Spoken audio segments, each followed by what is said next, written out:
The Northman review. In today's video we will review Robert Eggers' new film, The Northman.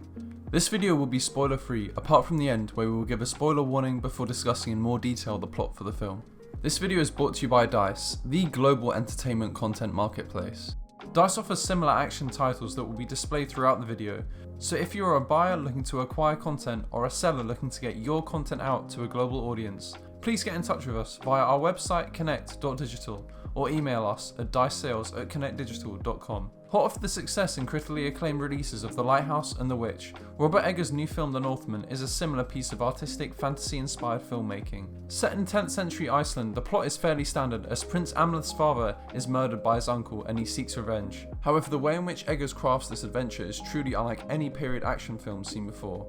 He elegantly weaves the mythical, the awesome and sometimes the outright weird together to create an unusual yet interesting piece of cinema.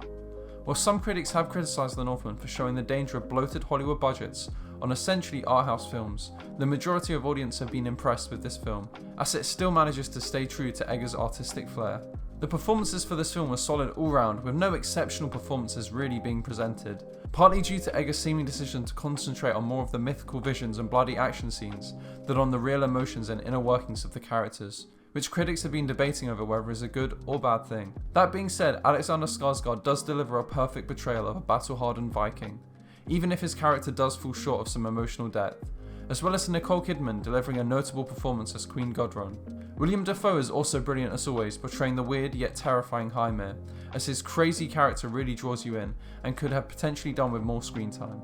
The choice to maintain the dark artsy flair Eggers is known for may have hindered box office performance, with it grossing only $23 million worldwide. However, with its somber, unique story and visuals, it is understandable as this film is clearly not for everyone, and as we all know, a good box office certainly does not determine a film's quality.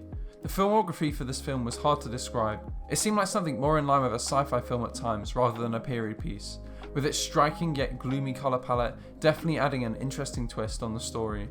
Occasionally it might have overstayed its welcome however, with these crazy mythical sequences often adding little to progress the story and elongating the already fairly long runtime. Spoiler warning. While critics have somewhat lambasted the ending for the film, citing it as being too simple or predictable, the ending really was well suited. An ending where Prince Amleth decided to give up on his hopes for revenge after coming so far and moving to a farm with Olga to start a family would seem incredibly out of place. For a film with such dark cinematography, it was only right that its conclusion was also shrouded in gloom, and even though both characters meet their demise, it's clear to see who the real winner of the battle is, with only one character being able to continue the precious family tree, which was overtly referenced to emphasise its importance throughout the film. What do you think about The Northman? Let us know in the comments below. If you saw any content on DICE that interests you, or want to sell your content to a global audience, then get in touch with us via our website connect.digital or our email address dicesales@connectdigital.com. Please be sure to subscribe for more videos like this one. Have a great day.